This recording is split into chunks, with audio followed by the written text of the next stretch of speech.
So getting a job was really challenging. It's not easy for a fresher to go out and just go ahead and hunt a job. Like it's not like if somebody is watching who is a fresher, they should definitely try to go, because that's not a problem. Like it will take some time. Maybe with a experienced person, it could be like 1 or 2 or 3 months, sometimes even more.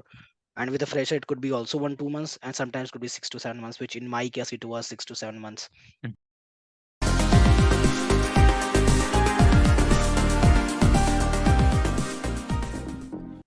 Hello, everyone. Welcome to another episode of Desi Return.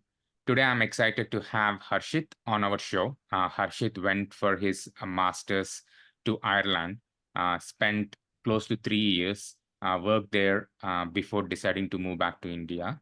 I'm looking forward to get his insights, journey, spending time in abroad, and the reasons to move back. With that, Harshit, welcome to the show. Thanks a lot, Avinash. Great. Harshit, if you can start with a bit of a background, why you decided to move to Ireland, maybe a bit background about your education and why you decided to move to Ireland, your journey in Ireland, and why you decided to move back to India, that would be very helpful. Yeah, sure. So, I actually was doing my bachelor's degree in computer science back in India from 2015 to 2019, where, I was trying to go abroad and study masters, maybe computer science or some other education. So I was very passionate about, going abroad from the first year of my college when I joined in my bachelor's. So I wanted to move abroad, search a lot, like got got did my research and saw that you need a lot of things for USA and the budget should be high and all. So I did a lot of research, tried to figure out some budget countries where I can do my masters in 10 to 20 lakhs. Now Ireland was one of my top choices for those things because it was fitting in my budget. It was a English speaking country, and then everything was was good around. Like I saw that it's a tech giant place. There are lots of tech companies out there are lots of job opportunities, which is still it is. And yeah, that's how I thought that I should move to Ireland and pursue my masters. And I did a little bit of research with the help of a counselor, which was free. And then one of my friend also went with me. We both went together. Yeah. So Ireland was easy choice because obviously it was cheap for us. It was English speaking country, and I got like National College of Ireland. Did my 1 year graduation, which is very important. Like there is only 1 year master's degree. Most of the people don't want to prefer or waste 2 years something. I thought that is 1 year was like it was worth it. Like not Yeah. not bad. And then I did my master's degree, finished it in 1 year, and then I was fresher when I went. So there was no experience behind me when I went to Ireland. So getting a job was really challenging. It's not easy for a fresher to go out and just go ahead and hunt a job. Like it's not like if somebody is watching who is a fresher, they should definitely try to go, because that's not a problem. Like it will take some time. Maybe with a experienced person, it could be like 1 or 2 or 3 months, sometimes even more. And with a fresher, it could be also 1 2 months, and sometimes could be 6 to 7 months, which in my case it was 6 to 7 months. Mhm. And then I got a opportunity at in Tipco, which was a product company and based in Ireland. And then I joined that company and started my job somewhere around May 2021. And then I moved around in 2023 January. There were many reasons to move, but it was the reasons were more personal reasons rather than professional reasons, or like why I wanted to move. Like because of the mass layoff and stuff, my company was not ready, to because they were making the job redundant. They said that you can either work here or maybe you should leave and look for another job, or either we are offering you a job in India with a good pay. And I thought, yeah, if they are providing good pay, and I calculated the purchasing power index and all, which is really good. Like thought, like I'm making this much in Ireland, I'm all making this much in India, which is worth enough. And I was single at that point of time. I thought that, like, and that time I was on a stamp one, and getting a job, sponsored job again on stamp one was very difficult. It's not easy. And that's how I decided that maybe I should move back to India. I'm getting a good pay anyway with from the same company that I'm working for, and that worked out for me. And then when I came back, I came to Pune basically, did 2 or 3 months of job with that company, and then I switched to another a US based company, and I'm working currently as a US remote employee basically. So I'm working remotely from India, but the whole team is in the US and all those things. So I'm happy working in India. The salary is good, everything is good, life is easy. So it's like, yeah, it's working out for me. I'm not Okay. regretting it. Yeah. No, thanks for sharing that. So just to quickly summarize, so went for the masters and you were working, and it was a situation where you have to decide to search for another opportunity in Ireland, or take the option of moving within the same company to India. Yeah. And Yes. then, based on the evaluation of the financial, like, it's the package and everything, you decided to move back to Pune, and then you kind of moved. Yeah. So thanks for sharing that. So uh, I think maybe you kind of touched a little bit, but I just wanted to expand this. I think this is very common question, or maybe thing that people think, especially people who are thinking about going abroad for higher studies. Maybe from your journey, maybe you can kind of help and provide some insights, people who are in that situation, about how, the life there as a student, and then options to get the job opportunities and so on. Maybe you can paint a picture a little bit there, and then I think we can kind of switch into your Yeah. journey after moving back to India. Yeah. See, if you're a experienced person, especially looking for a job in IT, or you want to do a master's in any of the countries around the world, doesn't matter it's Ireland, USA, or Canada, or Australia. I think as an experienced person in IT, you have that kind of background that you are bringing with you. So, like after finishing the masters, it's very easy to get a job. I'll not say like it's like a cakewalk, but it's very easy. At least you have that experience. You have given lots of interviews back in India to get that job, so you have that interview experience. You bring a lot of stuff and experience with you. So when you give interviews in a new country, you just need to refine your CVs. You just need to work on your CV, your skills, and then you get much more lot of interviews as compared to a fresher. So when someone who is a experienced, if they are deciding to move abroad for any reason, maybe if they think that their working style is not good in India, or they think that they can get a lot of good pay outside India, which makes sense, then yeah, definitely they should try, because outside exposure is always important. Like it's really good, it adds a lot of experience with you, and then when you move back to India, it really helps.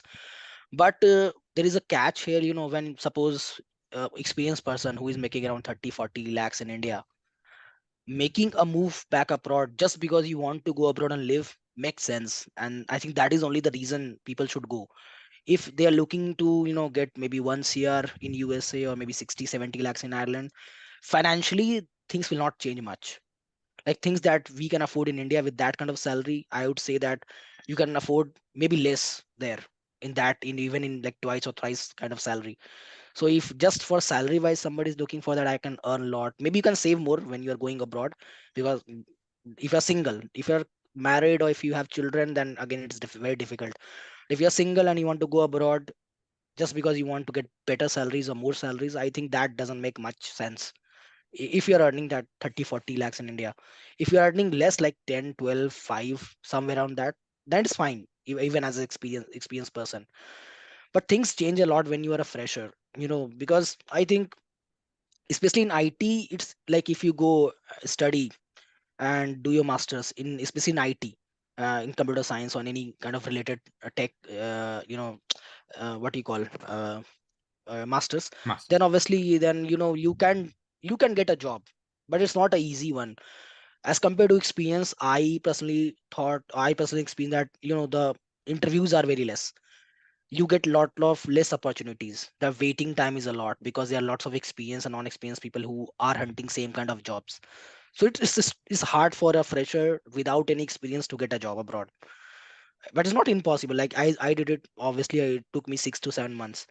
But yeah, definitely if you are confident enough, you have good skills, you are confident about, like, you can crack the interviews, that's fine. And in tech, doesn't matter you are in India or you are in Ireland or anywhere else, the process is more or less the same. That doesn't changes much. Only I find that in India, getting into fang or mang kind of companies is a little difficult, because there are lots of competition, there are lots of people. So selection of your CV is very hard. But when I was in Ireland, I think I have given an interview for Google, I've given an interview for Facebook. So it's easy to get interviews out there, even with referrals. In India, because there are lots of people, lots of competition, a lot of good high quality applications as compared to Ireland or maybe London. It's hard to get interviews in India. So those kind of, like, if you're a fresher, you want to do a job in a really good company and you want to get crack an interview, I think getting an interview outside India is easy, but the process is almost the same. It's not that like you there is only two steps and in India they take 5 or 6 rounds. It's not like that. It's same kind of process. You give the same process and then you crack it and you do your job. But as a fresher, things are difficult, especially when you go as a student. If you are well financed, like your finances is really good in India, your parents are funding you properly, you don't need to, you're not burdened about finances.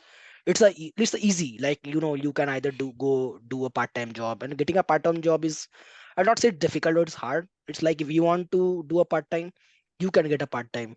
Not easy, but yeah, like you will get it. You don't need to do a lot of struggle to get a part-time. And again, doing a part-time, if it's a hectic part-time job, like some kind of kitchen porter, because I was doing a kitchen porter job, that was hectic. It's a physical kind of a job. So when you do it and you're almost spending 7 to 8 hours in a day doing your part-time job, it's very tiring. So at the end of the day, if you have some personal things to do, for example, you want to complete your assignments or things, it's very hard to do those things with that job.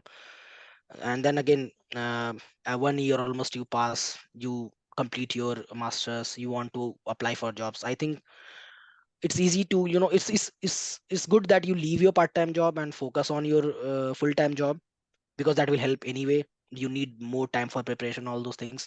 And then once you get that full-time job, it is fine. Then the things are much smoother. If you have financial crisis or you have financial things to do in India, that's fine, you can do. If you have no, you're not sending something money to India, you want to spend everything on yourself, you can roam around, different European countries or anywhere in the world with that money, definitely. Yeah. Okay, I think that's great. So maybe switching to your move. So I'm guessing that maybe you have chosen Pune because of your employment location or whatnot. Is that right, or is it maybe are there any other reasons to choosing Pune versus any other city in India when moving back? Yeah, that's correct. Actually, when I was offered a job back in India, it was in Pune location. But Okay, I definitely like Pune because the weather is really good as compared to northern cities in India.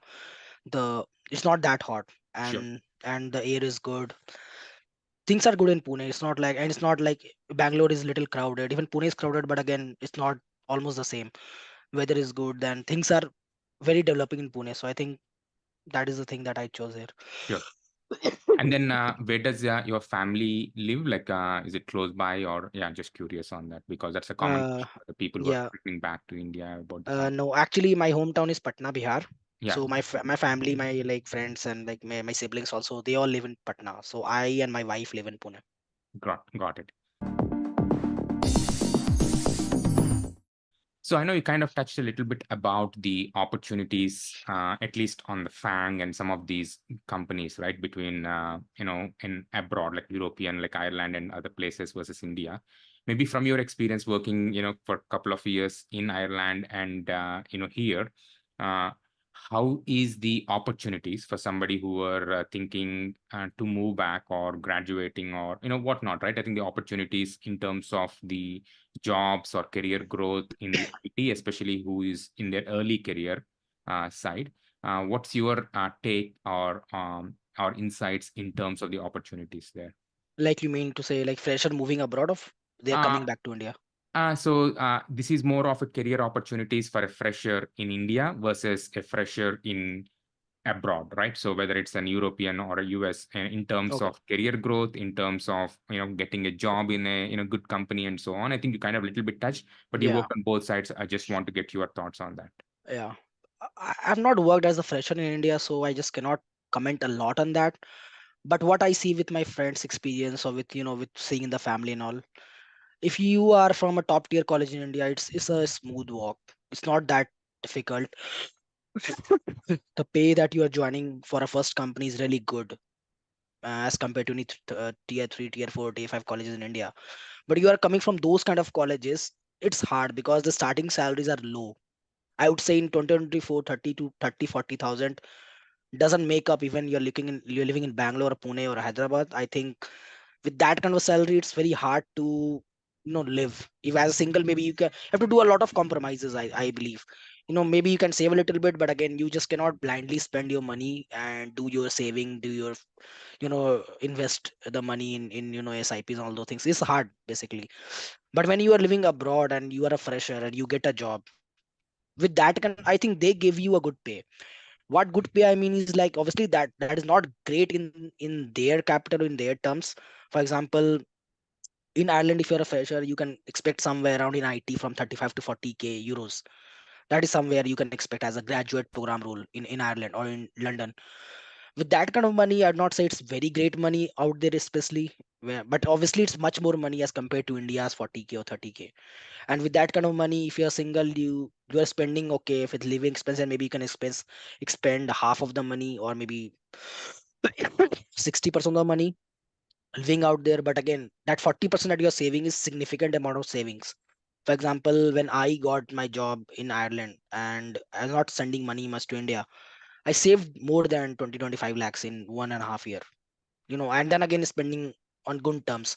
Like I was renting a good apartment. I was eating Yeah. properly. As like spending money on rejuvenating things, going out and all those things. So it was not that I will have to think a lot while spending. Obviously, if I'm doing a lot of what you call royal activities or something which is out of my pocket, obviously those kind of things, obviously we have to mindful. But normal day things, it was really easy. And then when I was saving, it was a significant amount of savings as compared to India when you're working in India as a fresher. But Sure. again, but India, as I said you earlier, that it depends. When you're graduating from top tier 1, tier 2, it's a smooth walk. You get really good pay. Okay. In terms of the growth, I mean, like in the career opportunities, like climbing up the ladder or the opportunities to work on some exciting projects and so on. Again, if you have experience or if you have some insights on that, anything that you can share on that, and yeah. I think going up the ladder is different thing, and I think that is somewhere, I think outside India is better because climbing that ladder is easy. I'll not say that is very hard or is like very smooth, but it's comparatively easy than India, because India you have many more people in the team. Then there is obviously competition internally.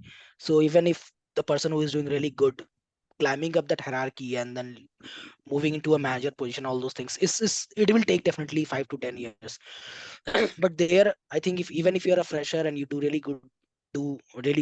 good in your job, and it's a small team of 3 to 4 people, you can definitely become a team lead or a manager in 2 to 3 years, which is really great, in that kind of sense. But again, depends on like sector to sectors. Just talking about IT sector. Yeah. I'm not sure about the medical sector or any other sectors. The story is really different in those kind of sectors. So I'm just considering that if the audiences are like who are watching in IT, is easy to walk the ladder.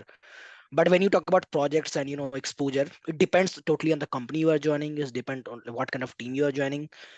I would say that more of a development projects are in India based. So you really want to learn, you really want to indulge yourself in a really good project, you want to contribute and get that impact. I think India is still better, Okay. because in Ireland or London the story is little different. But in Ireland, most of the projects are support projects, or there are development projects, but when you compare directly with India, it's not much. They are really good companies, but most of them are like doing support kind of jobs, or even they are development jobs or software engineer jobs, software development jobs. The projects is a little bit outsourced. Like most of the teams are sitting in the USA and India, and then in the between Ireland, because that comes in the mid time zone. Because of that, some kind of collaborating projects that they are doing as software engineers. But again, that depends. And if you're working for like Google or Facebook, or maybe like really good company like Stripe and all, and if you are in a software development, you can even contribute in a good projects out there. But when compared with India, the I think good number of projects that you're gonna develop is less, definitely. Okay. Good. Maybe another question is there anything that you miss living in Ireland or abroad? And do you have any plans to, move back to abroad, for in the future? uh when it comes to moving back, definitely I'm not thinking for now, Maybe if I get an opportunity in US, then I would definitely think, but not at least in European countries, because the pay scale is not that great. If you're like, if you're 10 15 years of experience and you are working there on that kind of a note, then maybe 100 or 120 130k euros that you're getting, that is good. Like if you're a couple, you're making somewhere around 250 to 40k, or to more than 200k. But as a fresher or as 3 4 experience, the pay is not that great. 50 60k is good enough for a single person, but again, it depends how you want to spend your money. If you want to really live a lavish life with all those supports and all that we have in India, it's just not possible. But what I'm getting in India is actually, I'm getting much more than what I was getting in Ireland at that point of time. So for me, like salary wise, I really don't think that I want to move. One thing that I miss definitely living abroad or in Ireland is obviously the traffic, all those things. Those are really good. People are disciplined. They care about cleanliness. They care about traffic rules. They care about all those things. So those kind of things I definitely miss in India, and I really feel frustrated on those things, that people are not responsible enough, and we are always keep like blaming government that they are not doing things. But at the end of the day, like it's each one of our responsibilities, that you have to take care of your surroundings, you have to take care of the rules. If you are not taking care, like government cannot like spoon feed things. So those kind of things, when I compare, I really feel frustrated in India, but as compared to Ireland. Okay, makes sense. Um, cool. Is there anything that we haven't covered that you wanted to bring up in your journey? Especially with the move. I don't know if it was like any quick move, like anything from a logistics side that you want to bring up. Just wondering on that. uh, it was quick move. I didn't have much stuff with me when I was in Ireland, just clothes and a little bit of small things. So for me it was an easy move. But someone who has bought the house or who have car or many things, it depends how they want to move. They have to plan definitely. If they have a car, they can sell it. It takes little bit of time. They have a house, they can rent it or they can resell it. That again will take a time. So if they are moving in 1 month, which I did, like I moved in just 1 month, so for me it was easy because I did not have much responsibilities or liabilities out there. But people who have these kind of liabilities, for them it will definitely take a lot of time, maybe 2 3 months to plan and then move back to India. And logistics wise, again, if you have lots of clothes, obviously the airline will charge you a little bit more for those luggages and all. Okay, cool. Anything for the future aspirants, especially people who went to masters and who are thinking or looking for job opportunities abroad or here. Any other insights from your journey that you wanted to share with the audience today? uh, like if you are in IT and if you're looking for software development jobs, I think if you're giving a job interviews in India, obviously I said like the competition is a little tougher as compared to Ireland. So maybe you get a much more better opportunities in Ireland or maybe other countries. But again, it depends. Like if you crack a good company in India and you are earning good, then there is no need of going abroad and making a lot of changes, because that will not help much financially. At least maybe you just want to experience abroad culture, lifestyle and all those things. Maybe that would be good. Like people say a lot that we have better lifestyle, we are living really good, which is true some kind of. But I will not say like that definitely happens, but after 6 to 8 years living in a country, like if a fresher or even an experienced person who wants to go today and they're imagining Instagram reels life in just 1 or 2 months or in a year, that's not possible at all. Like definitely when you have a job, when you have a spouse with you, both are earning, both are saving better, you can definitely buy a good house, you can definitely buy a good car. You can have a better life and be a good lifestyle. But again, that will take around 5 to 7 years somewhere down the line. Many of my friends were there who were living from 10 12 years, they were really doing great. But initially they also struggled a couple of years, 2 3 years. When they were students, they got their job, they did their part-time, all those things. So that is not easy. And when these days also, like people share a lot of things on Instagram, move here, move there, government is sponsoring this, government is sponsoring that, you're getting free visa, you're getting free sponsorship, all those things. I think those all things are fake. We have to do a lot of due diligence, we have to do a lot of research behind what things is correct or not. And based on that kind of research, we definitely need to try and do a better try to grab a better opportunity. So if you are searching for any kind of shortcuts, I would say that there's no shortcut that exists in this world. Yeah, I think as you rightly said, there is no shortcut for the success. Do your due diligence and make the right decision. Yeah. So yeah. That's great. Yeah. Thank you very much, Harshit, for sharing your journey with us and your insights, especially working in Ireland and in India. Good luck with everything. Thank you. Thanks. Thank you all for joining us on this insightful journey of Desi Return. If you enjoyed this episode and want to explore more stories and expert advice, make sure to subscribe and hit the notification bell. Don't forget to leave a comment below with your thoughts and experiences. By the way, check out the links in the description below for our Facebook group and social media for updates and engaging discussions as well as connecting with fellow Desi returners. Thank you once again, and until next time, may your Desi return journey be filled with joy, growth, and endless possibilities.